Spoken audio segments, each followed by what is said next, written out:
अदिति मैया ने लंगोटी प्रदान की, कश्यप जी ने मेखला प्रदान की, सरस्वती ने रुद्राक्ष प्रदान किया, भूदेवी ने चरण पादुका, आकाश ने छत्र प्रदान किया, कुबेर जी ने भिक्षा पात्र प्रदान किया और बृहस्पति जी ने यज्ञोपवीत तथा ब्रह्म गायत्री प्रदान की। यज्ञोपवीत संस्कार करवा दिया। जब गुरु दक्षिणा की बारी आई कि अरे भाई गुरु दक्षिणा तो दो, वामन चरणों में गिर गए। वामन छोटे से महाराज, लंगोटी पहनी है, मेखला पहनी है, जनेऊ पहना हुआ है, हाथ में कमंडलू है, छत्र धारण किया हुआ है, अपनी एक हाथ से चरणों में गिर गए। प्रभु हे गुरुदेव क्या दक्षिणा दूं? दक्षिणा में कहा कि जाओ, नर्मदा तट पर बलि यज्ञ कर रहा है और उसी से संपूर्ण त्रिलोकी को वर्ण कर ले आओ, मांग कर ले आओ। चले गए महाराज, छोटे छोटे पांव से गए, पहुंच गए। वहां शुक्राचार्य भी यज्ञ में बलि बैठा हुआ था और शुक्राचार्य यज्ञ करवा रहे थे। जैसे ही महाराज बलि की दृष्टि पड़ी बलि वामन जी के ऊपर, तो देखते ही रह गए महाराज टुकुर टुकुर। शुक्राचार्य बोले स्वाहा ब्रह्मणे स्वाहा। महाराज आहुति देनी यज्ञ कुंड में, आहुति कहीं और ही दे दी।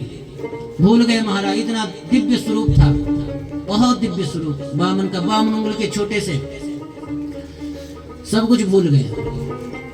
और जब शुक्राचार्य जी ने भी देखा कि अरे कोई बटुक आया है, देखकर वो भी महाराज प्रसन्न हो गए कि कोई सामान्य बटुक तो है नहीं। खड़े हो गए अपने आसन से। उसी समय महाराज यज्ञ को पूर्ण कर चले गए। द्वार पर साष्टांग दंडवत किया, प्रार्थना की कि प्रभु आप आइए, मेरे यज्ञ में आप पधारे हैं, मैं आपका अभिवादन करता हूँ, आपकी सेवा में हूँ। प्रभु मेरी इच्छा है कि मैं आपको कुछ दान करूँ। यज्ञ के बाद दान की बड़ी महिमा है, तो मैं चाहता हूँ कि कुछ दान करूँ आपको। तो आप बोलिए कि आपके लिए मैं कोई इस गांव से कोई सुंदर ब्राह्मण कन्या को वर्ण कर आपको दान कर दूं। मैं चाहता हूं कि आप विवाह कर लो, छोटे से अभी। या तो आप पृथ्वी चाहते हो तो जहां तक आप दृष्टि घुमाओ वहां की संपूर्ण पृथ्वी दे दूंगा। वामन भगवान ने कहा कि अरे बलि, तुम्हारे पूर्वजों की ख्याति मैंने सुन रखी है। तुम्हारे पूर्वज प्रहलाद ने भगवान को अपनी भक्ति से प्रसन्न कर प्रकट किया था। तुम्हारे वचनों पर मुझे विश्वास है। तुम्हारे पूर्वज जो भी हुए बड़े से बड़े दानवीर हुए। जब ऐसा सुना तो महाराज बलि भी आश्चर्य में पड़ गया। बोलता है कि अभी तो इतने से छोटे से है, छोटे से, लेकिन मेरे दादा परदादा 7-8 पीढ़ी तक जानता है सबको, कोई सामान्य तो है नहीं है। बलि कहने लगा कि प्रभु कुछ तो आप मुझसे दान लो। वामन भगवान कहते हैं कि दान तो ले लूंगा मैं, लेकिन मेरी शर्त है कि मुझे 3 पग भूमि चाहिए। मैं क्योंकि संतुष्ट ब्राह्मण हूं, ज्यादा भूमि लेकर करूंगा क्या? केवल अपनी पूजा पाठ के लिए छोटी सी कुटिया, छोटे से जितने में आसन मेरा आ जाए उतने में। खूब हंसने लगा बलि। महाराज मेरे पूर्वजों का बड़ा उपहास होगा, कुछ और मांगिए। वामन भगवान कहते हैं कि बस मुझे 3 पग भूमि तुम पूरी कर दे दे, इतने से ही चाहिए। ठीक है महाराज, नाप लो। मैं नाप दूं क्या? आपके तो छोटे छोटे पाँव है, मैं ही नाप देता हूँ। बोला कि अपने पाँव से नापूंगा, तुम्हारे पाँव से नहीं, पहले लेकिन संकल्प करो। बड़ा हंसा महाराज कि 3 पग भूमि, वो भी संकल्प से चाहिए। महाराज आप उपहास ही करते हैं। वामन कहने लगे कि इतना समय नहीं लगाता मैं कहीं। राजन यदि तुम्हें भिक्षा में देना हो तो संकल्प करो, और संकल्प पे 3 भूमि ही चाहिए। शुक्राचार्य समझ गए कि ये वामन और 53 नहीं है, ये कोई और ही है। जो इसकी हरकतें लग रही है, इससे तो लग रहा है कि ये वामन ना 53, ये तो कोई 54 ही लग रहा है। बोलिए भक्तवत्सल भगवान की। ध्यान लगाया और जान गया कि ये कोई और नहीं, ये तो ब्रह्म परमात्मा है। और शुक्राचार्य कहने लगे एष वैरोचने साक्षात भगवान विष्णुरव्ययः कश्यपाल तेर्जातुर्देवानां कार्य साधकः। हे बलि, ये कोई और नहीं है, यह तो देवताओं के कार्य को सिद्ध करने के लिए कश्यप और अदिति के गर्भ से प्रकट हुआ है। ये साक्षात पर ब्रह्म परमात्मा है। गदगद हो गए बलि। महाराज मैं तो अभी ब्राह्मण ही समझ रहा था, यदि ब्राह्मण मेरे से दान लेने के लिए आए तब भी मेरा कल्याण है, अगर परमात्मा ही आए हैं तब तो इसमें कहना है क्या कि आज परमात्मा को भी मुझसे दान लेना पड़ रहा है, मैं तो दूंगा दान। शुक्राचार्य जी मना कर रहे कि तू श्रीहीन हो जाएगा, मेरी बात मान, बड़ी मुश्किल से ये राज्य मिला हुआ है, मत कर दान। लेकिन ये बोलता है कि मैं तो दान कर कर ही मानूंगा, बलि नहीं मानने वाला। उसी समय क्रोध आया, श्राप दे दिया, जा श्रीहीन हो जा। गुरु की बात नहीं मानता है, श्रीहीन हो जा। महाराज ठीक है, श्रीहीन ही हो जाएंगे, लेकिन आज तो दान देने से हम भी रुकने नहीं वाले, क्योंकि आज तो परब्रह्म परमात्मा ही दान लेने के लिए साक्षात प्रकट हुए हैं। उसी समय जैसे संकल्प करने लगे तो शंख की पोर में जाकर बैठ गए शुक्राचार्य जी। दया थी ना, कहीं चेला गरीब ना हो जाए, दया थी तो शंख की पोर में जाकर जल ही ना गिरे। वामन भगवान ने अपने आसन से महाराज कुशा निकाली कि अरे कुछ फंस गया इसमें। वैसे महाराज कुशा जैसे ही अंदर डाली तो शुक्राचार्य जी की आंख में जाकर लड़ गई, एक आंख फूट गई, भग गए वहां से। भगवान दिखाना चाहते हैं कि यदि कोई दान कर रहा हो और उसे कोई टोक दे, रोक दे, तो उसकी आंखें वास्तविकता में फूटी ही है। कोई दान कर रहा हो तो उसको रोकना टोकना नहीं चाहिए, कर रहा हो तो उसको और मनोबल बड़ा करो उसका, क्योंकि दान से ही हम लोग, जब दान करेंगे तभी हम लोगों को मिलेगा। जब हम संसार को कुछ देंगे तभी हम लोगों को मिलता है। पृथ्वी में जब हम एक मुट्ठी अनाज बोते हैं तो हजारों मुट्ठी हम लोगों को मिलती है।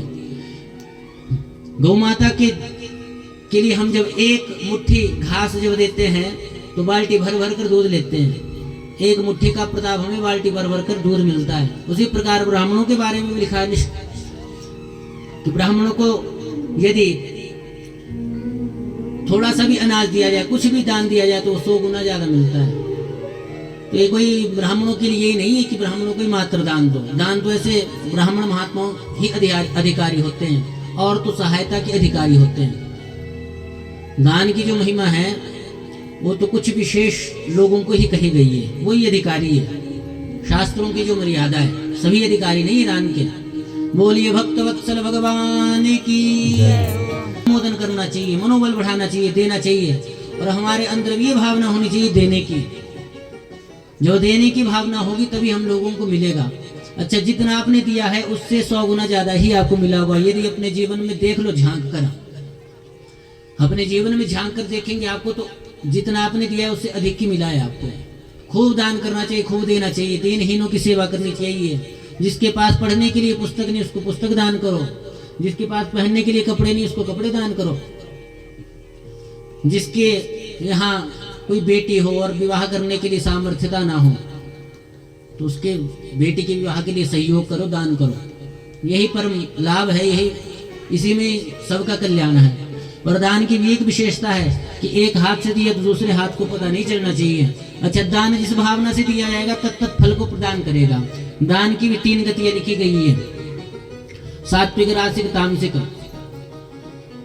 अच्छा, यदि दान देते हुए हमारे मन में कामना है तो केवल जो कामना होगी उतनी सी पूरी होगी।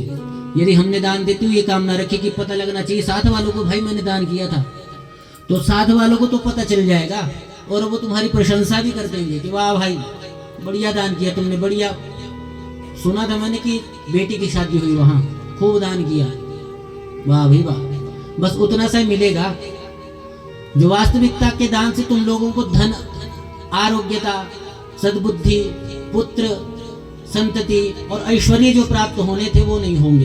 बस उतना सा मिलेगा जितना सा तुमने सोचा था कि पता लगना चाहिए। तो पता लगने से क्या इच्छा थी कि मेरी भी प्रशंसा हो, तो प्रशंसा ही होगी, बस उतना से ही फल मिलेगा। दिया तो दान कितना, मान लो 10,000 का, तो प्रशंसा भी 10,000 जितनी मिलनी है। 15-20 दिन तक जय जयकार करते रहेंगे आपके लोग, आगे पीछे घूमकर, वाह भाई बढ़िया दान किया, तो सुना था हमने वहां दान किया।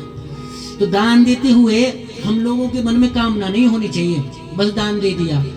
दैन्यता भाव होना चाहिए कि भगवान ने मुझे दिया, ये शायद इसी के लिए दिया था, इसी का ही भाग कर्म मेरे पास आया है। मैं तो केवल एक चौकीदार था, कुछ दिनों के लिए मेरे पास रखने के लिए भगवान ने दिया था। वास्तविकता में तो इसका अधिकारी यही है, मैं अधिकारी नहीं हूँ, अधिकारी तो यही है। मैं तो बस चौकीदार था कुछ दिनों के लिए। इस भावना से दान देना चाहिए, दैन्यता के साथ। ये भावना हो कि अगले को पता लगना चाहिए, अथवा दान देने के बाद हम लोग उसके ऊपर बड़ा हक जमाए। महाराज बड़ी सहायता की थी मैंने इसकी, देख लो तो पीठ पीछे क्या क्या करता है। तो किस बात का दान दिया भाई तुमने? दान नहीं दिया, तुमने तो एहसान किया उसके ऊपर। अब वो एहसान फरामोश निकला तो तुम्हें पीड़ा हो रही, वो पीड़ा होगी क्योंकि कि यही एहसान। अगर तुमने दान किया होता तो वो कुछ भी करे तो तुम्हारे जीवन में कोई फर्क नहीं पड़ता। करने तो क्या कर रहा है। बोलिए भक्त वत्सल भगवान